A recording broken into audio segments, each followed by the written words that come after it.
Introducing an internationally renowned speaker and coach for the financial services industry, Mr. Sarano Kelley. He was rated the #1 speaker on Wall Street for several years running by the Security Industry Association's Wharton School of Business. Mr. Kelley's best-selling book, The Game: Win Your Life in 90 Days, appeared on Good Morning America and has been made into 2 television shows showcasing the powerful results produced by his unique coaching process. Mr. Kelley was born in a gang-infested neighborhood, but by age 16 entered Vassar College. At age 20, he landed on Wall Street, and by 23 became a stockbroker with Lehman Brothers. In his rookie year, Mr. Kelley earned $400,000 in commissions as a Wall Street stockbroker. After a family tragedy in which several children were lost in a fire, Mr. Kelley went on to join the oldest and largest communications training firm in the country. Within 4 years, he became the single largest producer in that company's history and the #1 rated trainer. After being the personal communications coach to the CEO of one of the top 4 firms on Wall Street, Mr. Kelley spent 2 years as a media skills coach on behalf of the White House to the President's White House Fellows, before becoming the well-known speaker and top performance coach he is today for many of Wall Street's elite. Mr. Kelley has spoken in front of 250,000 financial professionals over the course of his career, as well as his celebrity appearances on television. Be prepared for a world-class presentation and give a warm welcome to Sarano Kelley.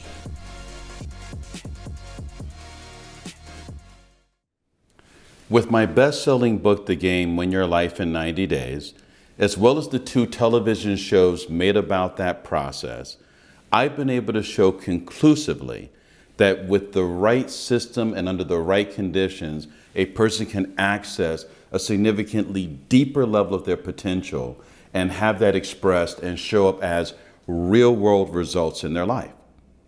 Now, as much as I found that personally satisfying, I have to acknowledge that I then wanted to see what would happen if we applied that to a person's business or to their brand.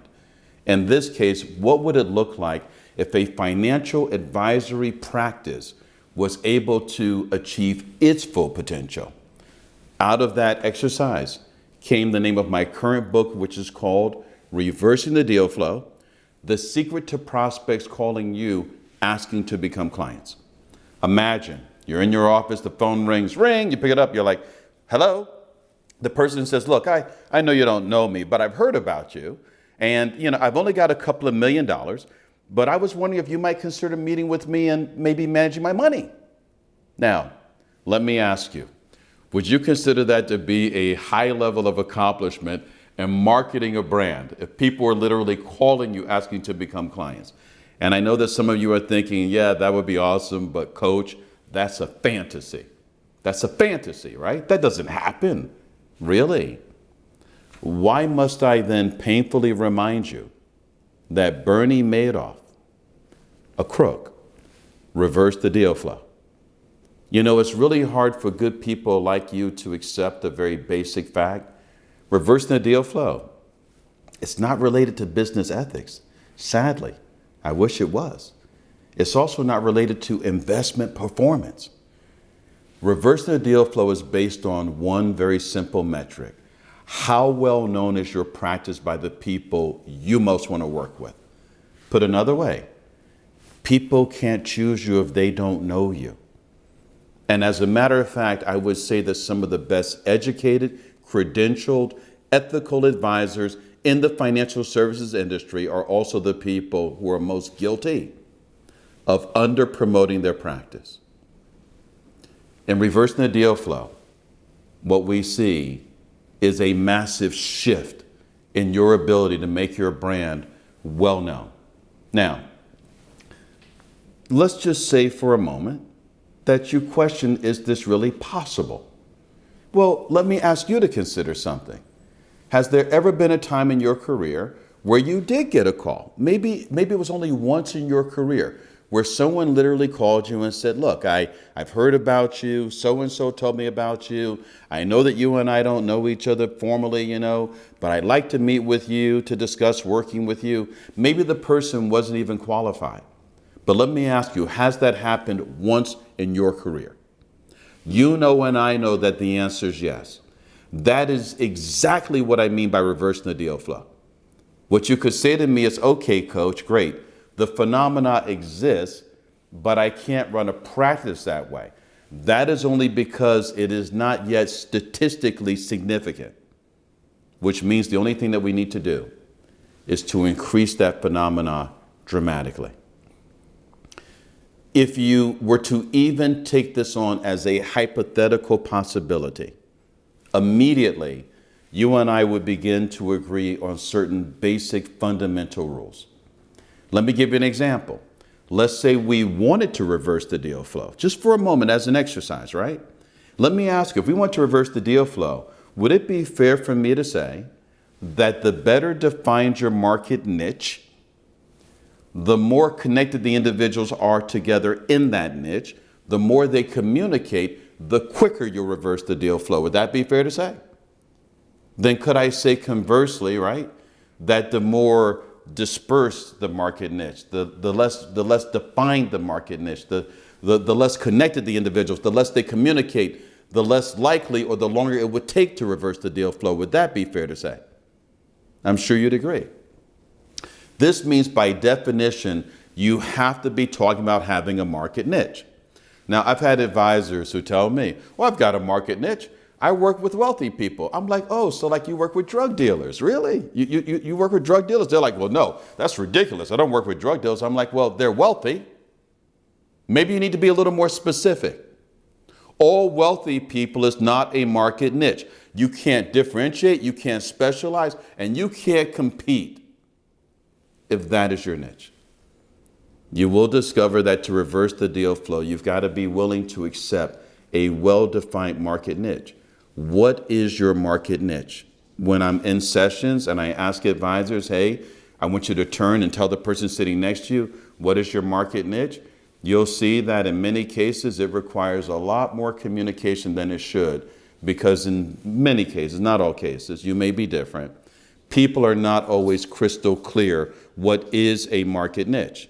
Now, I'm going to ask you to draw a diagram. It's a very simple diagram, but this diagram tells a very big story. The diagram that I want you to draw is a simple triangle, right? And at the top of the triangle, you're going to write the word brand, B-R-A-N-D, brand. To the right of the triangle, I want you to write the word message, message. And to the left of the triangle, I want you to write the word audience, audience. In the center of the triangle, I want you to write the word unique.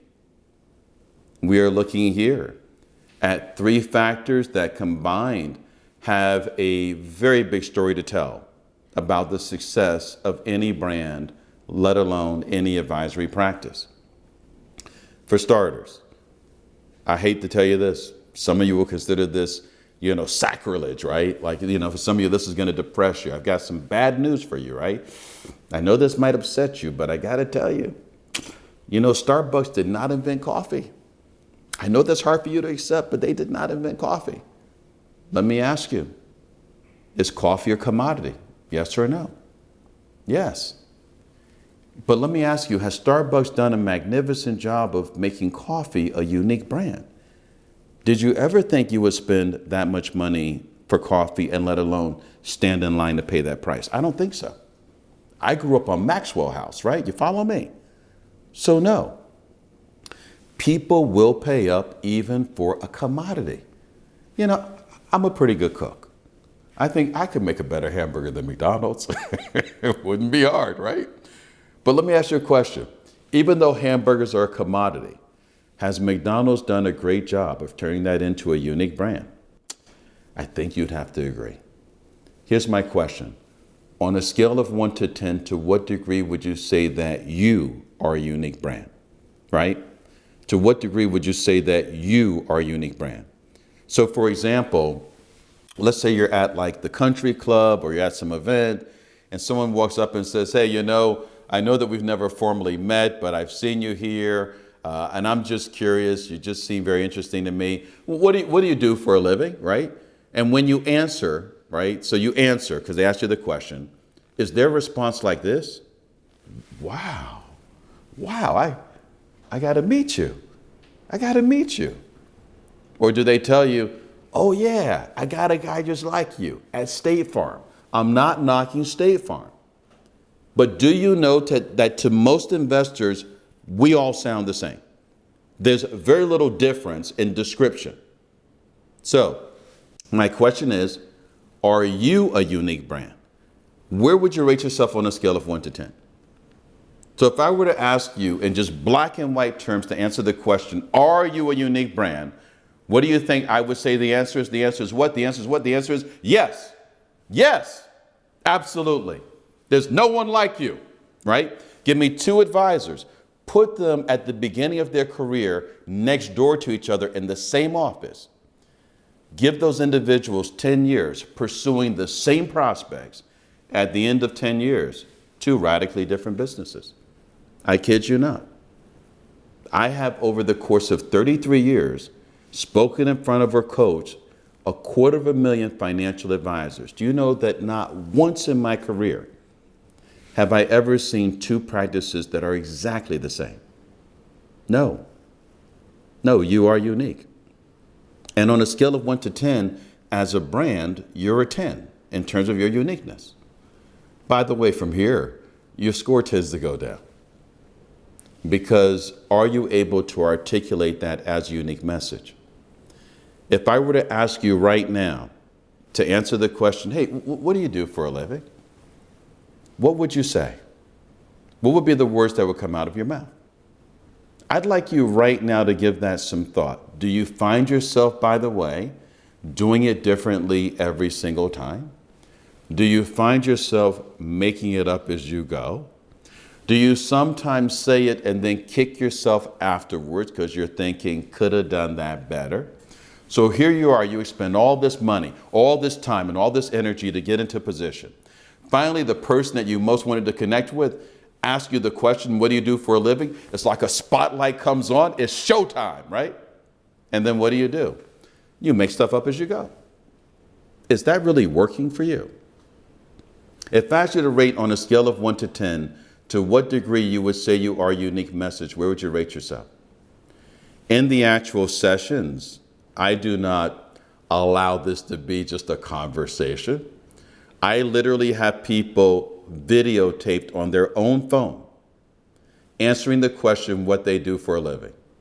And do you know that before I let them know that I'm going to videotape them, everybody thinks they're really good. The moment I tell them we're going to videotape you, they're like, oh boy, right? And then after the videotaping, I ask them, how many of you would want me to take that videotape and put it up on the big screen, right? Is this an Oscar-worthy performance? And I will tell you to a person, fortunately, I get to work with very honest and very secure people. They're like, no, that was not a 10. Let's take a look at the most common mistakes. So first off, what's the single worst thing that you can say when someone asks, what do you do for a living? The single worst thing that you could say is, I'm a financial advisor. I'm a financial advisor. Do you know that there are debt collectors that call themselves financial advisors? Do you understand that you can't control what they're going to insert into that concept? You have no idea what they're going to make that mean? No, that is not a great answer. But you know what's almost as bad? What's the first mistake that most advisors make? It's the first word out of their mouth. What's the first word out of their mouth? The first word is what? It's what? It's I. Oh, so you do everything, right? You do trading, you do research, you empty the garbage cans, you clean the windows, you do it all. Not true. Not accurate. And guess what? Not sexy. What about we? We, because when you say we, I'm like, well, I see you, but who's we? Tell me more about who this we is, right? What's the second mistake most advisors make? It's the second word out of their mouth. What do they say? I help. Oh, so you work with helpless people. You do social work. Is that what you do, right? Because when you say I help, I'm not thinking I'm helpless. I want your help. Forgive me. I'm also not thinking Bill Gates or high net worth, right? No disrespect intended. By the way, my dad was about as blue collar as they would come, and if it wasn't for him and his hard work, I wouldn't be here today. So when you say to me, instead of I help, you say I work, you know what I think when I think work? Here's what I think. That's what I think when you say work. What about like we collaborate, we design, we develop, we deliver, we partner, we strategize, right? Give me something that might entice me, something that might interest me. And then what's the third mistake most people make?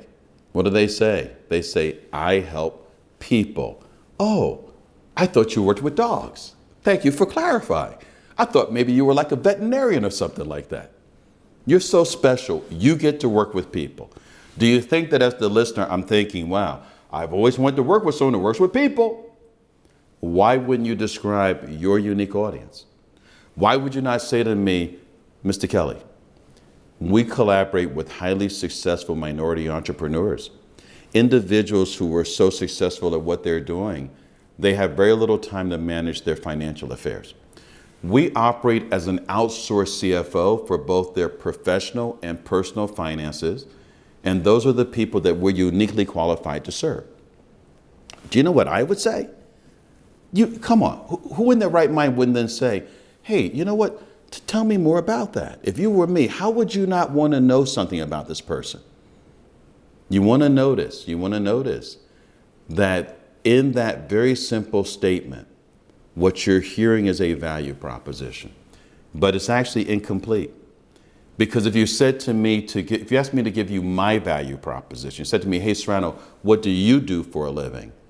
Let me give you the complete version. So let's say you were to ask that to me.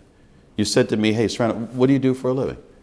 I would say to you, my partner Brooke and I, we have the privilege and the honor of coaching the senior leadership and some of the most ethical advisors in the financial services industry. By the way, not just in how to achieve bottom line results, but also in life balance.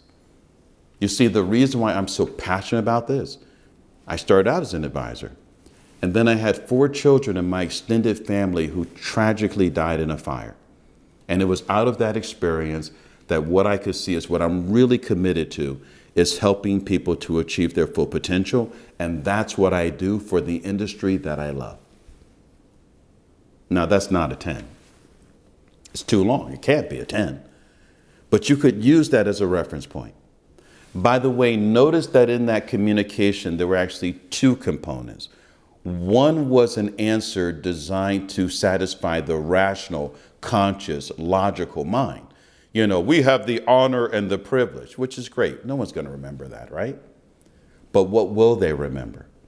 They will remember what I shared, which is designed to impact the emotional or unconscious mind. The bottom line is that people, they'll ask you, what do you do?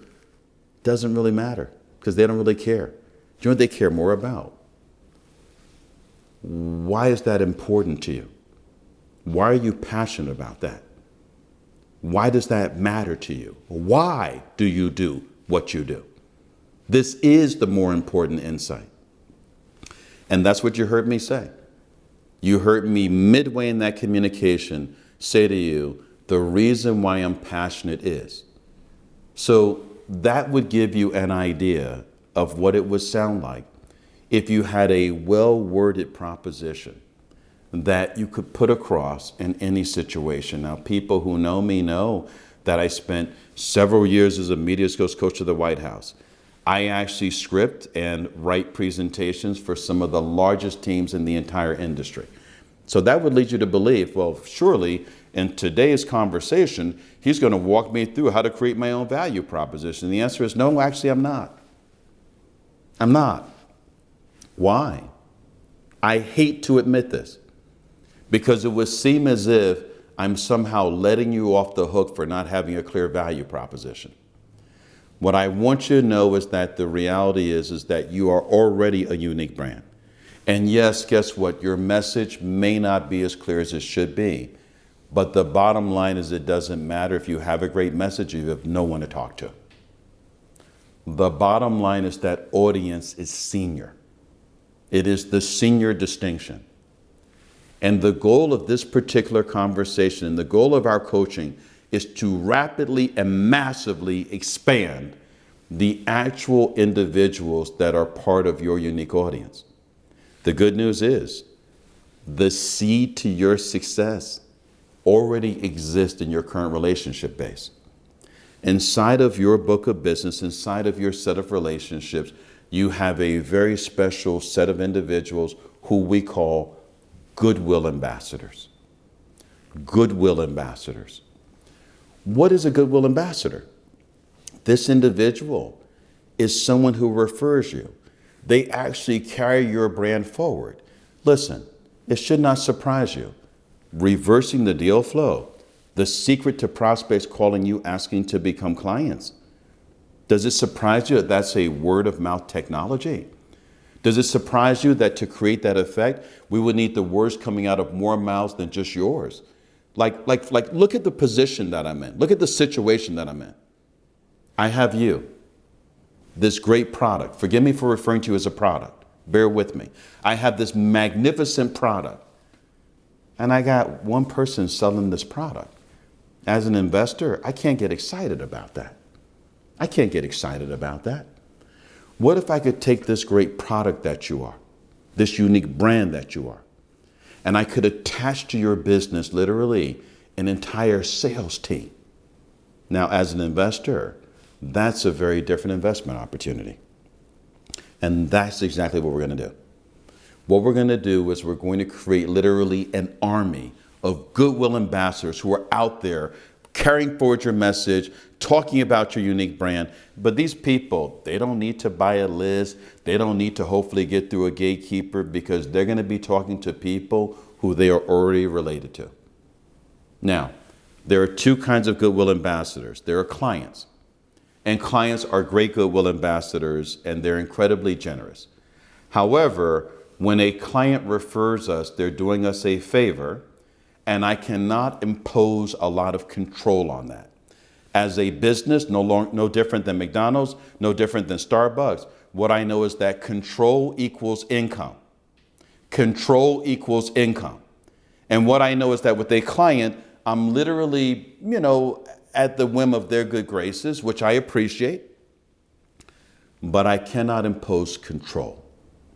Therefore, the focus is on COIs, centers of influence. Obviously, we think right away lawyers, CPAs, but there are many, many COIs, tax attorneys, estate planning, political fundraisers, insurance agents, lending folks, middle market investment bankers, business brokers. People are successful, have a whole host of COIs. And those COIs represent individuals who, for you, could be goodwill ambassadors. Currently, you have some of these people in your book of business. The CPA who seems to refer you frequently. But many of you may think, well, I've actually gone to a lot of presentations about COIs. I mean, so then clearly you must have this handled. So clearly you must have this mastered. Let me ask you, if I may, are you one of the many advisors who's guilty of giving referrals to COIs? And you know what happens? Here's what happens, right? You don't get anything back. Or maybe you get some back, just not as much as you gave. Or maybe not the same quality as what you gave. Have you found yourself on the wrong end of that deal? Have you found yourself feeling, as it were, that there was an inequity in the situation? Do you know what? In Brooklyn, where I grew up, we have a technical term for people like you who are kind of in that situation. You know what we call people like that? Please don't be offended. A sucker. You're being played. You're literally being used. I've never seen you feed a bear and have it go well for you.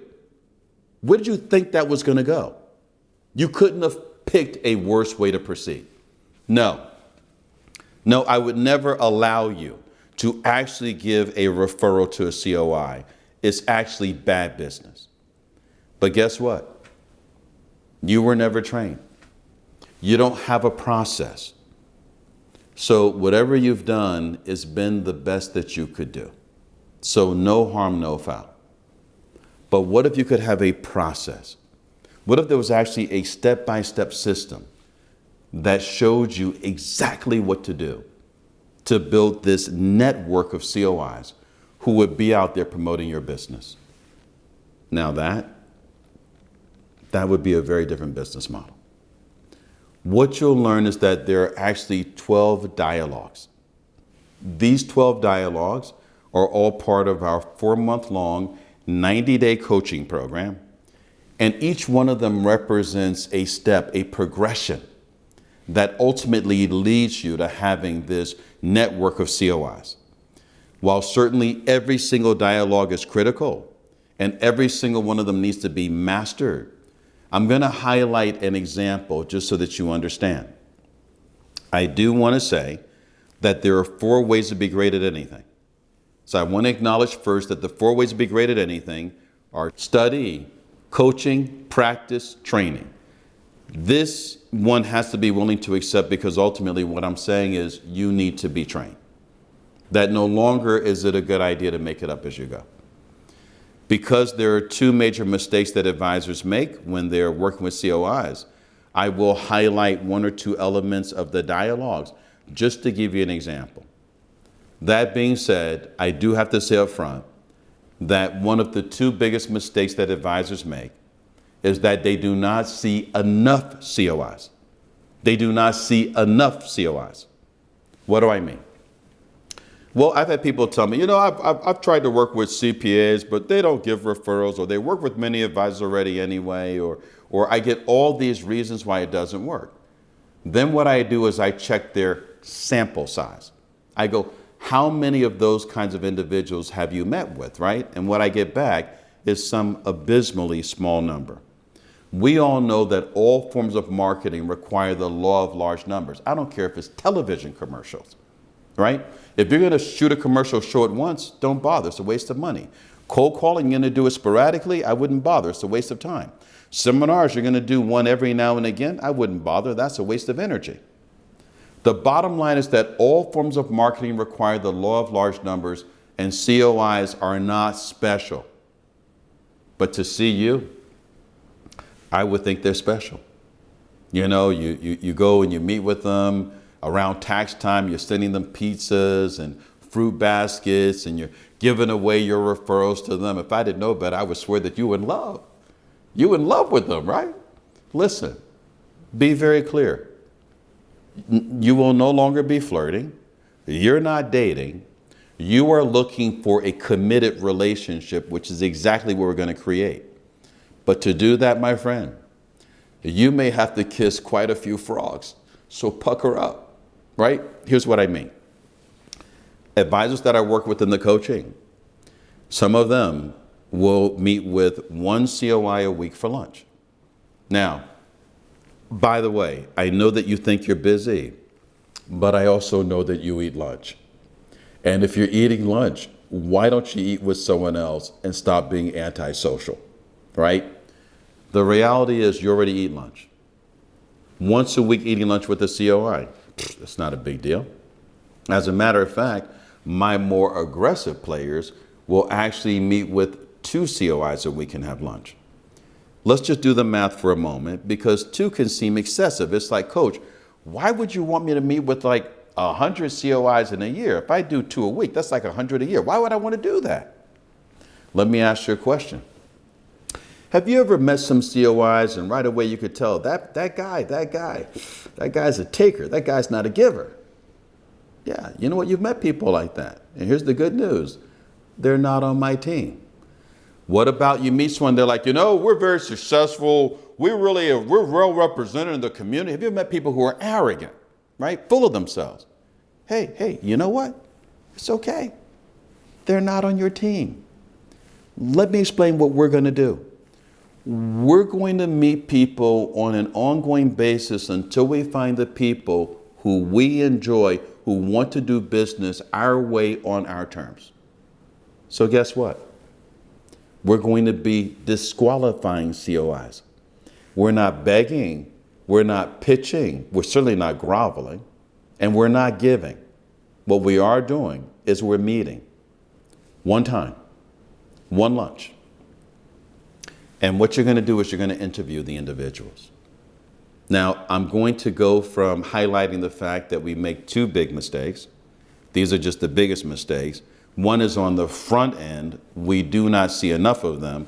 On the back end, we don't interview them. And basically, between the front end and the back end, there are literally 12 dialogues. These 12 dialogues represent the 12 steps to being most successful at building the COI network. But what do I mean by interview? What do I mean by qualify? I'm glad you asked. Let me ask you, when you last met with the COI, did you actually conduct an interview?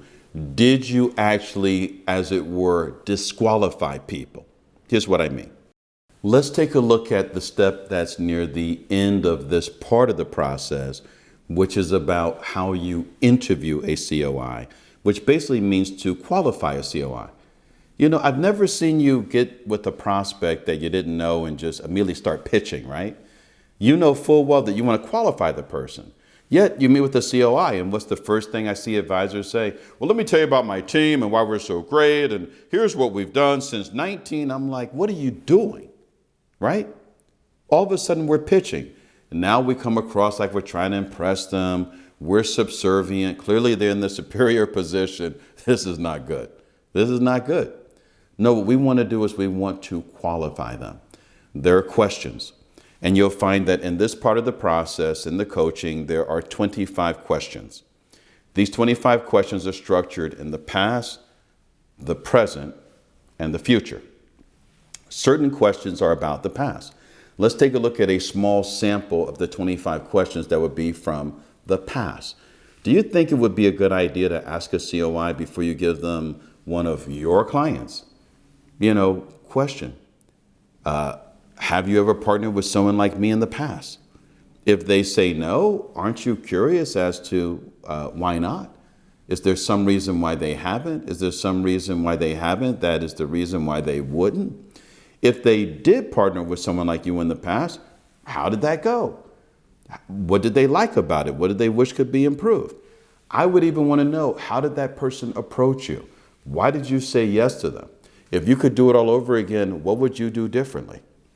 There are clearly questions that represent key information about the past. There are many more questions about the past. What about the present? Wouldn't you want to know things like, do you have a relationship with someone like me now? Do you have several such relationships? If you do have several such relationships, I'm just curious, are there any specific individuals who seem to be getting most of your referrals? If so, why? What are they doing that's unique? What makes them different? What do they like about their current situation? What do they wish could be improved? Let me ask you, currently, do the people that you have meet all of your clients' needs? Those are just some of the questions about the present. Now, there are many questions in the future, but one of my favorite questions from the future is as follows. What would you need to see from me for me to be the one person that you would most want to partner with in the future? No, I'm not going to guess. I'm not going to make it up.